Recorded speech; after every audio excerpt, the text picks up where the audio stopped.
Heyo people! Welcome back to my channel. As posted on Facebook, nang hingi ako ng mga questions from you guys. Sasagutin ko for my third vlog. Ito na yon. I hope masatisfy kayo sa mga isasagot ko. Mapaseryoso man yan o hindi. Huwag nang magpatumpik-tumpik pa. Tara na. Welcome to my third vlog.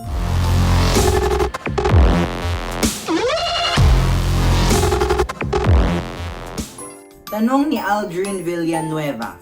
Lights on or lights off?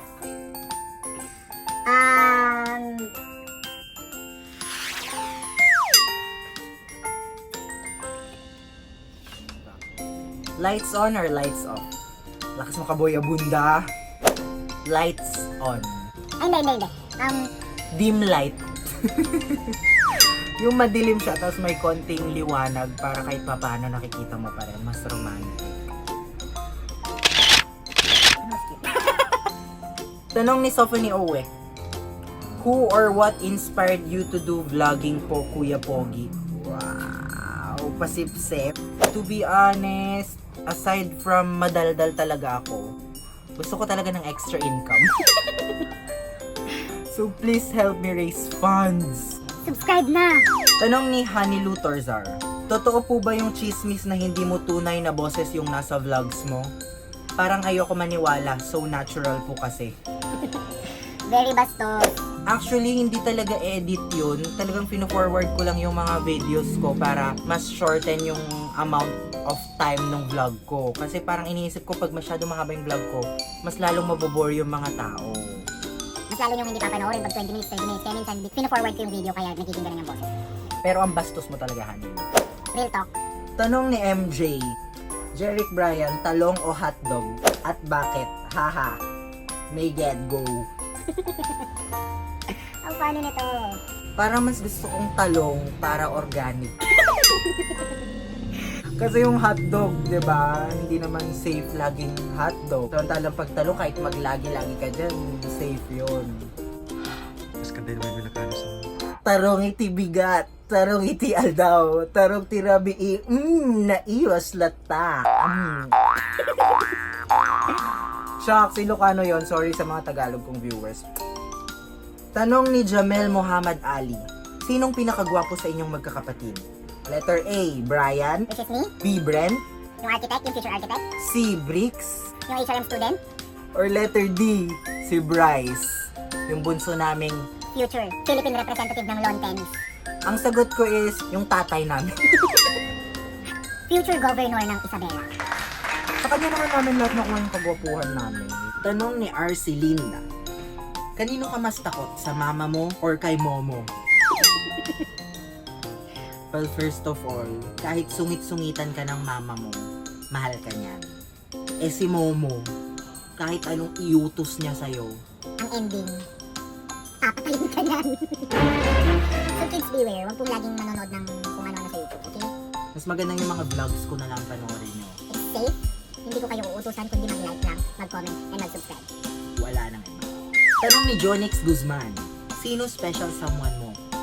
Ooh, very controversial.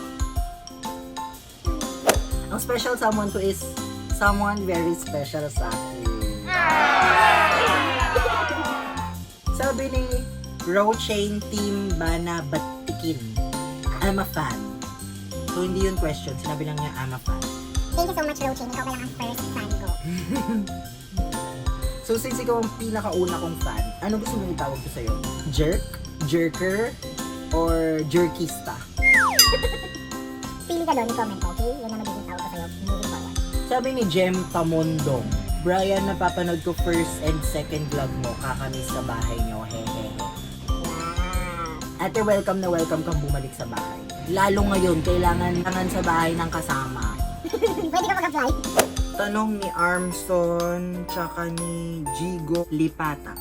Bakit mo naisipan mag-YouTube, tsaka bakit mo nakahiligang mag-vlog? So, itong kwento. Basta early this year, may in-applyan akong isang posisyon. Humingi ako ng sign kay Jesus. Kung matatanggap ako doon, magfo-focus ako sa posisyon na yon. Pero kung di ako matatanggap, uumpisan ko ang pagbablog. So, guess what? Nag-vlog na ako. Tanong ni Chad Tao. Tao or tao? Nasa chan tao. Bakit nag-jump into vlogging career ka? Eh, you look so into studying. Actually, hindi ko gets yung tanong kung sinabi ba niyang, Mas bagay kung nag-aaral or nag-aaral pa lang ako. kasi as a fact, hindi na po ako nag-aaral, graduated na ako, may lisensya na ako, 2 years na ako sa trabaho. Pero gusto ko lang i-clear, alam ko ganun ako ka-cute na mukha akong bata, pero hindi na po ako student. Tanong ni Yub Sawada, nagge-guesting po ba kayo? Yub, soon! Pag talagang vlogger na ako. As of now, vloginer pa lang kasi ako. Invite mo ko ah. Tanong ni Kaloy Villegas, mahal mo o mahal ka? It may sound cliche, but please do answer my question. Hehes, just jerking. I'm very happy na apply mo na sa buhay mo yung just jerking ko. Continue doing that. Sure. Actually, same siya sa tanong ni ex nung kapatid ko, Ruby Ann Kalukag. Sino po mas pipiliin nyo kung sakali, mahal mo o mahal ka? Why? Mas pipiliin ko yung mahal ko. Kasi, May mahal ako ngayon. at yung mahal ko ngayon, mahal din ako. Pipiliin ko talaga yung mahal ko. Wala naman kayong sinabi sa question na hindi ako mahal ng mahal ko. Diba? Sabi lang naman, mahal mo o mahal ko. So, yung mahal ko. Ito yung pinakaseryosong tanong. From Ma'am Karisma Cabarwan. Anong lasa ng utot mo? Masaya ka bang pinakain mo sa akin? This may sound kadiri, pero sa kanya ko lang talaga ginawa to guys. Hindi ko to hobby or what. Meron kasi yung time na nagkukwentuhan kami noon. Tapos nauutot ako. Ang ginawa ko, Kinulong ko yung utot sa palad ko. Tapos habang nagsasalita siya, pina-away ko gano'n. Sakto nag-inhale siya na. Tumalanggap niya yung utot ko. so since ikaw yung nakakain ng utot ko, ba't di ikaw yung sumagot kung anong lasa nun? Tanong ni Ron Pagaduan, saan ka mas sasaya, sa pag-ibig o career? For me, masasaya ako sa pag-ibig. Kasi kung yung pag-ibig iningatan mo, forever na yan, hanggang dulo na yan. Mamamatay kayo pareho, pero mamamatay kayo nagmamahalan. Pero yung career, kahit alagaan mo yan, meron at merong end yan. Kasi magre-retire at magre-retire ka. So, iiwan mo rin lang siya, maiiwan ka mag-isa. Basta sagot ko pag-ibig. Alam nyo guys, seryoso ang pag-ibig. Kasi ang career, pwede nyong ibigin. Pero ang pag-ibig, hindi nyo pwedeng karirin. Next question from Xiao de los Santos Cerceña. A question from Japan. Wow, grabe na tong vlog ko, nakakarating po ng Japan. Ni hao ma. Chinese! Ano kayo ng Japanese? Annyeonghaseyo. Korean. Konnichiwa. Konnichiwa. Onamay wa Jericho Burayanzu. Subscribe po. Anong pinakamasakit na nangyari sa buhay mo so far? Physical yung pinakamasakit na nangyari sa buhay. Ganito yan. Tatlo kaming sabay-sabay na nagpatuling magkakapatid. Ako, si Brent, tsaka si Brix. Ayaw nung dalawang mauna ang tulihin. Pulis yung tatay namin nun. So, dapat yung panganay ang mauna. Siyempre, nagpanggap ako nun na, okay, ako mauna. Pero deep inside ko talaga nun. Takot na takot ako magpatuli. You know, syempre diba, i-injectan, tas gaganunin. Ikaw, di ka natakot nun? Or pokpok sa'yo nun? May tatlong tanong si Diana Ritz Jane Garcia Sabado. In a scale of 1 to 10, ano ang height mo? Okay, honest answer, ang height ko is 5'6 and a half, which is very frustrating sa akin kasi parang half na lang pasado na yung height ko sa pagiging flight attendant. Pinangarap ko rin talaga maging flight attendant. Hindi ko alam kung tatanggapin nila ako if ever, pero it's one of my dreams. It's one of my frustrations. Pag may kailangan ka bang gamot, di ka nahihiyang magtanong. Hindi ko alam kung tama yung ginawa ko kasi bumili ako nun ng gamot sa generics pharmacy. Tinanong ko si ate, ate may right med ba nito? Tumawa siya. Tumawa si ate. Sabi niya lang is, ay wala po, generic lang po. Sabi niya, Eh, ang pagkakaalam ko nun, akala ko parehas lang yung generic sa Redmed. oh, well, medyo tanga-tanga din ako minsan. Sabi naman nila, di ba? Pag may kailangang gamot, wag mahiyang magtanong kung may right med ba nito. How often do you wash your jeans? Ba't mo natanong to? Pinapaya ko yung sarili ko pag sasagutin ko to. Okay. Walang masama dito kasi nag-base lang ako sa article na nabasa ko nung high school ako. Sabi nila wag mo daw laging lalabahan ang jeans mo para hindi mabilis kumupas. So ang sagot ko is, nilalaban ko ang jeans ko twice a year. It may sound dugyot, pero it's the reality. Pag nagamit ko na, sinasampay ko lang siya. Ayun. So lalabahan ko na lang siya pag may isipan ko. Tanong ni Jared J. Tabaya, Kailan ulit tayo magkikita? By the way, miss na kita. Thanks, cousin. Ang sabi ko lang hanggat may mata tayo, magkikita tayo. Tanong ni Prince Charles Salas Bersamin. Sadyang mahalaga ang araw at buwan sa buhay natin. Kung mabibigyan ka ng isang pagkakataon na maging isa sa mga yan, ano ang mas gugustuhin mo? Maging araw o ang maging buwan? At bakit? Sana mabati ako tapos magbigyan ng chance na makasama sa vlog mo. Wow! Sure! Collab soon. Sasagot ko po is maging buwan. Okay naman. Sa ilalim ng puting ilaw, sa dilaw na buwan. Yun yung sagot ko. Gusto kong magpakita yung talent ko sa singing. Pasado ba? Comment mo na. Tanong ni Gian San Luis. Medyo personal to. Parang nakakasakit ng damdamin. Tanong niya is, bakit jerk? Hashtag Mema. Jerk po yung naisipan kong first name para sa channel. Kasi first name ko is Jerry. Para maging unique, social, and funny, ginawa kong jerk. Kasi maniwala kayo hindi, kahit saang kanto ka pumunta, may Jeric, may Brian. Pero jerk Brian Zoe, wala. Ako lang. Tanong ni Fatima Del Rosario Rhea. What is your definition of success? Lol, ang seryoso, haha. For me, success sa akin is yung taing-taing ka na tapos nasa public ka, wala kang masabugan nung sama ng chan mo. Tapos bigla kang nakakita ng nagkaroon ng available na cubicle. Tapos nakita mo walang tubig, walang sabon, walang tissue. Success for me is yung pag-open mo ng bag mo, may papel kang dala. That's the definition of my success.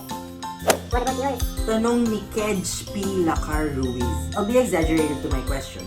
Sooner or later, if you'll hit 100,000 or 1 million of subscribers, can you also see situations with a silver lining and you'll assess where you could give something? Where you could provide something as a YouTuber? Because like Catriona Gray said, our country, which is the Philippines, is the most saddest and poorest country in the world. Let's make it overall, not just Tondo, Manila. Can you elaborate what aspects can you bring, give, and provide to our country? Very deep. Ayokong sagutin. Nakakatamad mag-construct. Pagod na pagod yung mga brain cells ko kung meron man. Ang tatatlo na nga lang sila tapos gagamitin ko pa. Walang promise ko lang if ever na maging successful YouTuber ako. I will always give back. Hindi lang sa mga sumusuporta sa akin, kundi sa mga less fortunate. Kasi mas madali para sa akin ang magbigay kaysa yung humingi. Talaga ba? Tapos napapanood to ng mga relatives ko, no? Sinungaling yung bata yun, hingi ng pera, hingi. Well, artista tayo ngayon. Mas madali pong magbigay kaysa humingi. Parang Miss YouTube. Tanong ni Jewel Lopez. What is the most important lesson you have learned in your life and how would you apply it as an influencer? I'm still not sure kung ano yung pinaka-importanteng lesson na natutunan ko sa buhay. Marami pa akong na-experience bago ko ma-learn yung pinaka-importante na lesson ng life ko. Kasi, Alam nyo, 18 pa lang naman ako. Masyado pang matagal yung lalakbayin ko. Masyadong madami pa akong bigas na iluluto. Pero ang gusto kong isagot is kung ano yung pinaka-hindi importanteng lesson na na-learn ko.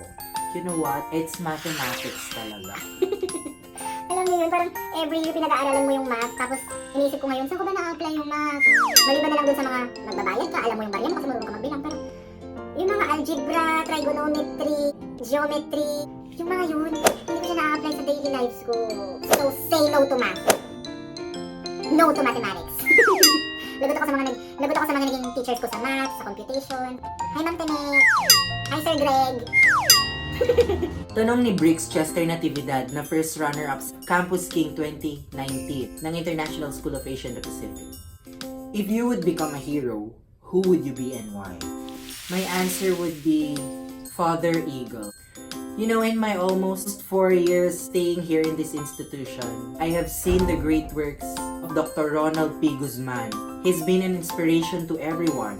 Being a superhero doesn't always mean having superpowers, but having a heart that is always willing to share blessings to others. That would be all. Thank you. Tanong ni Joey Beltran. Balak mo pa bang lumipat ng tirahan? Okay ka na ba? Or kayo? Okay naman na kami dito. Oh, may rent pa kami, diba? Tapos mura pa yung binabayaran namin. Safe naman yung surroundings. Pero kung balak mo kaming ampunin, Go kami dyan. Sabi ni Krisa Jamuyo, pa-insert po ng chambe ni Alex Gonzaga from the East sa next vlog. Hindi ako dancer. Hindi ako. Hindi ako. Everybody, this is lit. Chummy, chummy, chummy, chummy.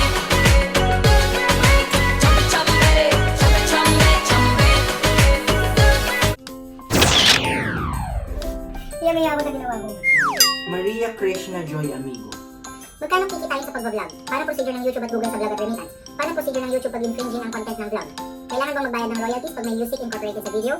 Magkano kung oo? Pwede bang makulong ang mga vloggers na hindi alam ito? Bastos. Pwede bang makulong ang mga vloggers na hindi alam yung sagot sa mga tanong mo? Pusasan mo na ako ngayon. Suko na ako. Hindi ko alam ang sagot sa mga tanong mo. Last question from Ferric A. Colmenar. Siya yung cameraman. So since nandito ka naman, ba't di ikaw yung magtanong ng tanong mo? Sinong jowa mo? Sinong jowa ko? Ikaw! Sinong jowa mo? Basta kung sino man yung jowa ko, binigyan niya ako nito. Meet Butch. Pareho daw kami ng chan. Butchug. Butchug. That ends my third vlog. Thank you guys for watching and I hope you do like, comment down your thoughts. Please, subscribe para ma-reach na naman. 1,000 subscribers. This has been Jerk Brianzo. Bye guys!